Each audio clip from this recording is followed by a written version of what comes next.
भजनलाल शर्मा का मुख्यमंत्री बनना राजस्थान के सरपंचों के लिए संजीवनी मिलने जैसा है।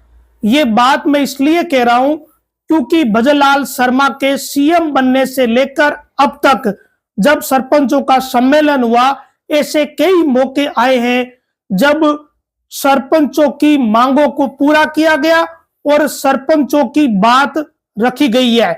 अन्यथा एक वो समय था जब अशोक गहलोत मुख्यमंत्री थे और पंचायत राज का महकमा संभाल रहे थे रमेश मीणा। रमेश मीणा ने सरपंचों की जो दुर्गति की थी वो किसी से छुपी हुई नहीं।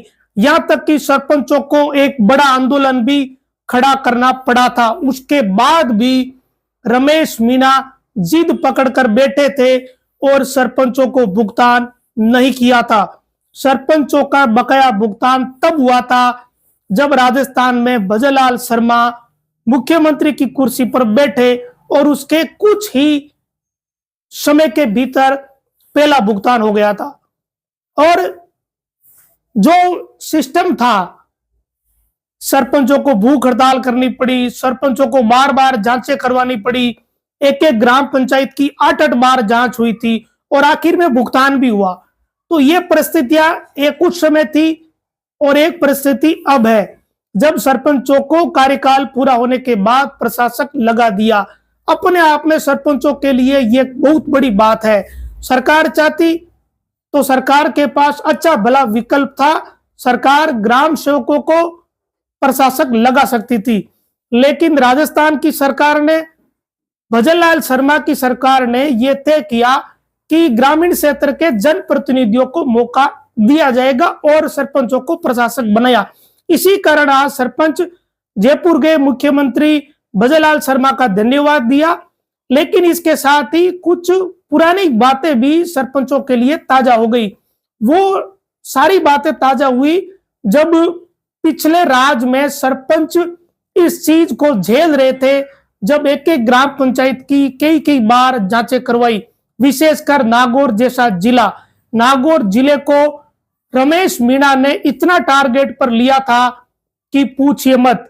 रमेश मीणा ने पंचायत राज मंत्री बनने के बाद नागौर जिले का पहला दौरा किया और पहला दौरा करते ही नागौर जिले के दर्जनों सरपंचों के खिलाफ जांचें खोल दी।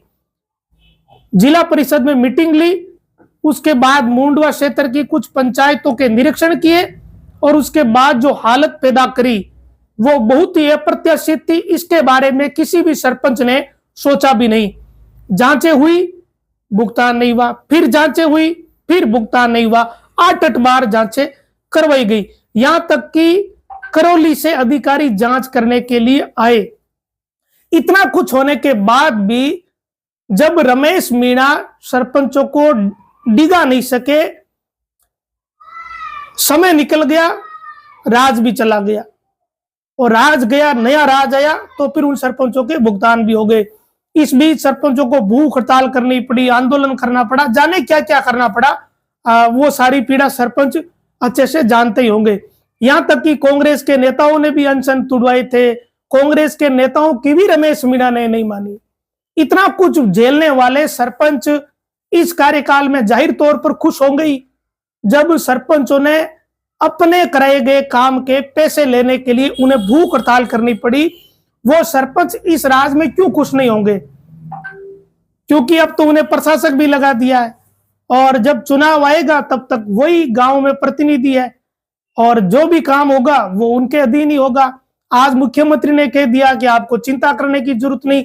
ये साफ इशारा करता है कि भजनलाल शर्मा का एक समय सरपंच रहना आज के सरपंचों के लिए संजीवन बूटी मिलने जैसा है। ये अपने आप में बहुत फायदे वाली बात ग्राम पंचायतों के जनप्रतिनिधियों के लिए रही कि एक ऐसा व्यक्ति मुख्यमंत्री बना है जो किसी समय सरपंच था। भजनलाल शर्मा का सरपंच रहना ही आज के सरपंचों के लिए बहुत ही फायदेमंद और पॉजिटिव चीज रही। इसीलिए आज मुख्यमंत्री ने कहा कि आप लोग फिर काम लेकर आ गए। आज ये वादा भी किया था कि आज कोई मांग पत्र नहीं है, लेकिन ठीक है, सरपंच तो अपनी मांगे रखेंगे ही रखेंगे। मुख्यमंत्री ने कई बातें आज सरपंचों को कही है और उसे ये रहता है कि जब तक सरपंच रहेंगे, नए सरपंच चुनाव होने तक, तब तक विकास कार्य भी खूब होने वाले हैं। ये कम से कम आज मुख्यमंत्री के भाषण से या उनकी बातों से चीजें स्पष्ट हो गई। ग्राम पंचायतों में बजट की कमी भी नहीं आने वाली, कम से कम आज जो मुख्यमंत्री ने भाषण दिया उससे यही लग रहा है। तो अब सरपंच इस बात की तुलना कर रहे हैं कि एक तो वो समय था जब रमेश मीणा जैसे मंत्री ने सरपंचों को खून के आंसू रुला दिए।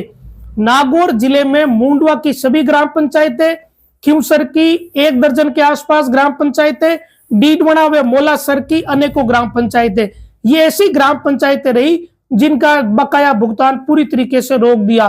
कई सरपंच तो ऐसे थे जो करोड़ों रुपए उधार लेकर उनका ब्याज भोग रहे थे, उनके लिए मरने जैसी स्थिति बनी हुई थी।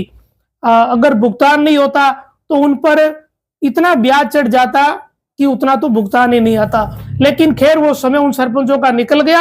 अब सरपंचों का समय अच्छा चल रहा है क्योंकि अब उन्हें प्रशासक भी लगा दिया। अब ये अच्छे समय का कैसे उपयोग करते हैं ये इन सरपंचों पर ही निर्भर करता है। वैसे मुख्यमंत्री ने तो कह दिया कि आप गांव में चाहो जितना भला कर सकते हो लोगों का, बस आपकी हिम्मत होनी चाहिए। कुल मिलाकर मुख्यमंत्री ने बहुत सारे इशारे सरपंचों को किए हैं पॉजिटिव वे में कि आप चाहो जितना काम करवाओ, चाहो जितना गांव के लोगों का भला करो। और एक तरीके से भजनलाल शर्मा का सरपंच रहना आज के सरपंचों के लिए संजीवन बूटी मिलने जैसा है। नमस्कार।